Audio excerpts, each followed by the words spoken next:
최상병 특검팀이 윤석열 전 대통령과 이종섭 전 국방부 장관 등 관련자 12명을 직권남용 권리행사 방해 혐의로 불구속 기소했습니다.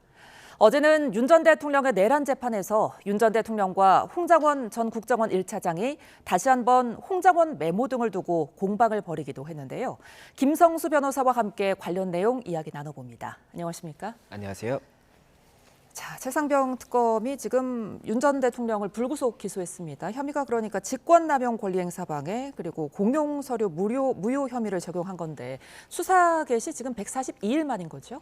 예, 맞습니다. 특검팀이 이제 7월 2일에 수사를 개시했습니다. 그리고 오늘 이제 142일 만에 이 윤석열 전 대통령 그리고 이종섭 전 국방부 장관 등 이 관련자들 12명을 기소함으로써 아무래도 이 수사와 관련해서 어느 정도의 종지부를 찍었다 이렇게 지금 이야기가 나온 것 같습니다. 그 이유는 이 최상병 특검이 지금 현재 오는 28일에 수사 기간이 이제 종료가 됩니다. 그렇다 보니 이번에 이 기소를 통해서 일단 이 사건들이 다 재판으로 넘어가면 재판을 유지하는 데 특검팀 일부는 남을 것이거든요. 그렇다 보니 일단은 수사 과정에 관해서는 어느 정도 일단락이 됐다라고 보는 것이 맞다 이런 얘기가 나오는 겁니다. 예.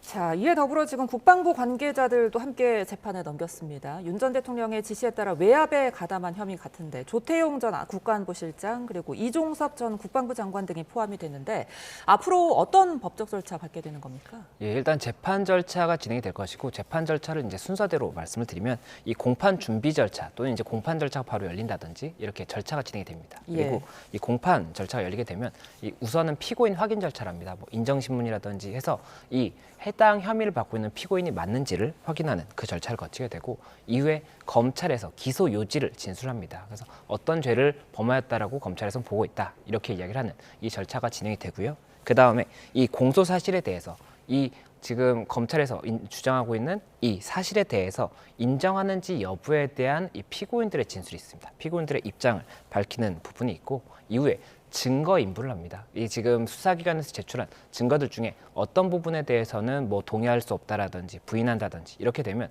이 부분에 대해서는 증거 조사를 하게 되거든요. 그러면 증거 조사가 저희가 지금 현재 영상에서 많이 보게 되는 증인 신문을 하게 되는 것이 가장 주된 증거 조사라고 볼 수가 있는 것이고 이 증인 신문을 이제 여러 차례 기일을 통해서 하게 됩니다. 그리고 이 증인 신문을 마치게 되면 이후에는 피고인 신문을 진행을 하고 이 피고인 본인들에 대해서 이 여러 가지 물어볼 부분을 물어보는 이런 절차를 진행하고 그 이후에 이 검찰에서 구형을 하고 어느 정도의 형을 선고해달라 하는 구형을 하고 이 변호인 측 그리고 이 피고인 측에서 최후 변론과 진술을 하게 됩니다. 그리고 나면 재판부가 이제 선고를 하게 되는데 이것이 이제 1심이라고 볼 수가 있고 항소심과 상고심도 이와 유사하게 진행된다고 볼 수가 있거든요. 상고심은 조금 다르긴 하겠지만 그래서 그렇다 보니 이런 절차를 이제 앞두고 있다라고 보이는 것이고 지금 현재 특검에서 기소를 하면서 이 부분 사건에 대해서 브리핑을 한 내용을 보면 지금 이 12명의 이 관계자들이 조직적으로 직권 남용을 했다라고 지금 보고 있거든요. 그렇다 보니 아무래도 이런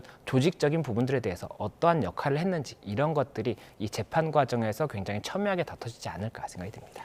그런데 지금 이 3대 특검팀이 청구한 구속영장 기각률이 일반 형사사건에 비해 굉장히 높게 나타나고 있더라고요. 특히 그중에서도 최상병 특검의 경우엔 기각률이 90%에 달한다는데 이 부분이 어떤 법원에 영향을 미칠까요?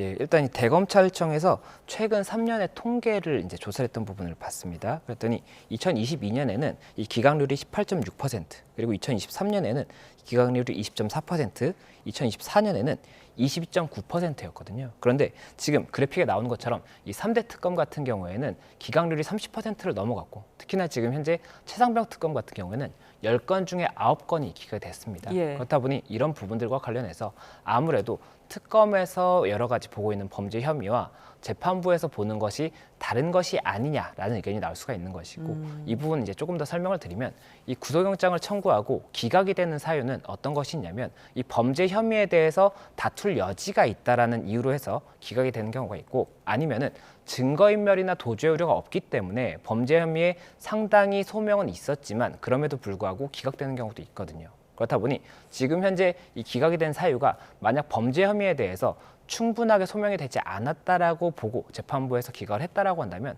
지금 이 기소가 이뤄진 이 상태에서 이제는 이 범죄 혐의에 대해서 증명을 해야 되는 그런 부분이 있기 때문에 이 증명에 관해서 어느 정도의 보강 수사가 현재 이뤄지고 기소가 된 것인지, 그리고 재판 과정에서 어느 정도로 이 재판부에게 증명에 대한 설득을 특검이랑 검찰에서 할 수 있을지, 이런 것들이 중요한 부분이다라고 볼 수 있습니다. 예. 자, 어제 내란 우두머리 혐의 공판도 좀 살펴보겠습니다. 어제 이제 윤 전 대통령과 홍장원 전 국가정보원 1차장이 다시 한번 맞붙는 모습을 보였는데 굉장히 치열한 공방을 벌이더라고요. 어떻게 보셨습니까? 예, 어제 이 홍장원 차장에 대해서 증인 신문이 있었고 반대 신문이었습니다. 그러니까 검찰에서 이제 주신문을 하고 이 변호인 측에서 반대 신문을 하는 그런 모양이었던 것으로 보이는데, 이 윤 전 대통령 측에서 변호인이 일부 질문에 대해서는 신문을 했었고 윤 전 대통령 본인이 직접 신문을 하는 이런 모습도 있었고, 예. 이 과정에서 말씀하신 것처럼 치열한 공방이 있었습니다. 그리고 이 치열한 공방이 있었던 부분이 크게 두 가지로 볼 수가 있는데, 한 가지가 이 윤 전 대통령으로부터 홍장원 차장이 이 당일에 직접 전화를 받았고 어떠한 이야기를 들었다라고 하는 부분이 있습니다. 그래서 이 부분과 관련해서 윤 전 대통령은 그 내용이 지금 현재 홍장원 차장이 말하는 것이 맞는지, 그리고 맞다라고 한다면 그 의미가 홍장원 차장이 지금 현재 뭐 이런 의미였다라고 이야기하는 것이 맞는지에 대해서 공방이 있었고, 또 한 가지가 이후에 여인영 전 방첩 사령관으로부터 이제 홍장원 차장이 전화를 또 받았다는 것이거든요. 예. 그리고 거기에서는 뭐 체포와 관련해서 뭐 위치 추적이라든지 이런 이야기가 있었다라고 하는데, 이에 대해서도 신빙할 수 있는지에 대해서 이 윤석열 전 대통령과 여러 가지 치열한 공방이 있다 보니까 이 부분도 굉장히 중요한 부분이 여러 가지 언급이 됐다라는 이야기가 나오는 겁니다. 그러니까 이제 윤 전 대통령이 계엄 당일 밤에 홍 전 차장에게 싹 다 잡아들여라 이렇게 말을 했다는데, 이 누구를 잡아들여라는 건지 이 부분을 두고 지금 공방이 오간 거잖아요. 재판부에서는 어떻게 판단할까요? 예, 이 부분에 대해서는 일단은 재판부에서는 이 하나의 문장을 가지고 판단을 하는 것이 아니고, 특히나 이 혐의 자체가 체포를 시도한 사실이 있느냐가 중요한 거지 않습니까? 그러면 이 증인의 진술도 있고 다른 증거들, 그리고 또 다른 증인들의 진술도 있기 때문에 이런 것들을 종합해서 판단을 할 것이고, 이 부분에 대해서 아무래도 중요하다고 볼 수 있는 이유는 홍장원 차장 같은 경우에는 이러한 싹 다 잡아들여라는 이야기를 들었다라고 직접적으로 언급을 했었고, 그리고 예. 이와 관련해서 체포 명단이 있다라는 이야기를 하고 있는 이 증인이기 때문에, 그렇다라고 한다면 구체적인 체포 명단이 있다는 것이 증명이 된다고 한다면 체포에 관한 여러 가지 시도에 대한 그 증명이 아무래도 용이해질 수밖에 없기 때문에 이것이 첨예하게 쟁점이 되는 것이고, 예. 다만 현재 이 부분 어떤 뭐 치열한 공방이 있었다고 하더라도 재판부가 이 증인에 대한 진술을 볼 때는 아무래도 이 증인이 자신이 한 앞서의 진술과 이후의 진술이 모순되는지를 하나 보는 것이 있고, 그리고 다른 증인들과의 진술이 또 모순이 되는 부분이 있을 수가 있습니다. 예. 그러면 신빙성이 낮아지는 것이고, 모순이 없다라고 한다면 신빙성이 높아지겠죠. 그리고 또 한 가지가 객관적인 뭐 증거들, CCTV라든지 메모 이런 것들과 부합하는 진술인지도 이 모순성에 대한 판단을 볼 수 있는 부분이기 때문에 그런 것들을 종합할 것이지, 어제의 뭐 톤이라든지 어떠한 뭐 다툼이 있는 이런 부분들이 중요한 쟁점은 아니다, 이렇게 보입니다. 예.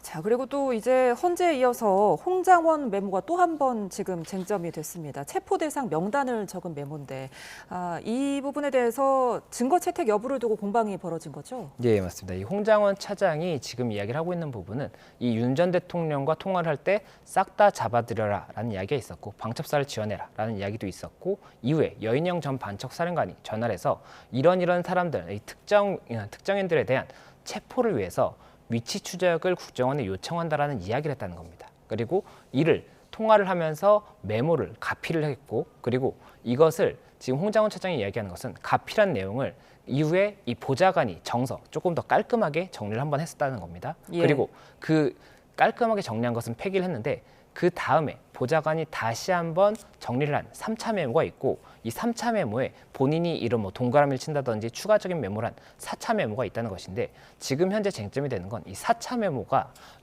그 작성자가 누구인지, 그리고 작성 시점이 언제인지, 그리고 만약에 이것이 국정원의 어떤 뭐 기록이라고 한다면 이 기록을 반출하는 것이 실제로 가능한지, 이런 부분들을 가지고 윤 전 대통령 측에서는 이 부분 메모가 증거로서 채택돼서는 안 된다, 그리고 증거로서의 뭐 신빙성이나 이런 부분이 떨어진다라고 이야기를 하는 것이고, 홍장원 차장은 본인이 이러한 부분에 대해서 직접적으로 메모를 하고 보좌관에게 지시를 해서 작성을 한 것이기 때문에 이걸 신빙할 수 있다라고 이야기를 하고 있어서 이에 대해서 어제도 이 진술 과정에서도 공방이 있었던 것이고 이와 관련 증인 신문 내용 그리고 실제 메모의 이 여러 가지 정황을 봐서 재판부에서 어떻게 판단할 것인지를 볼 것이기 때문에 이런 부분도 일단은 중요하다고 보이는 겁니다.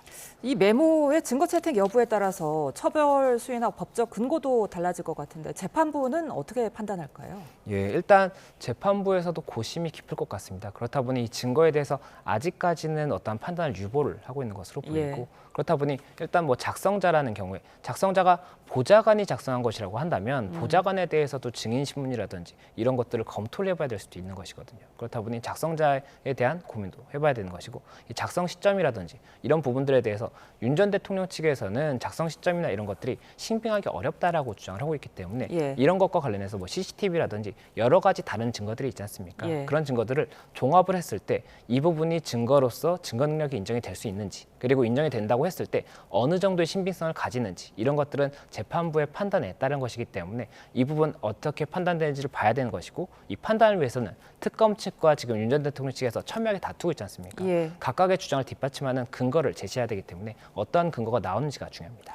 김건희 특검도 잠깐 살펴보겠습니다. 지금 압수수색을 받다가 도주한 도이치모터스의 주가 조작 주포 이모 씨가 지금 약 한 달 만에 검거가 됐습니다.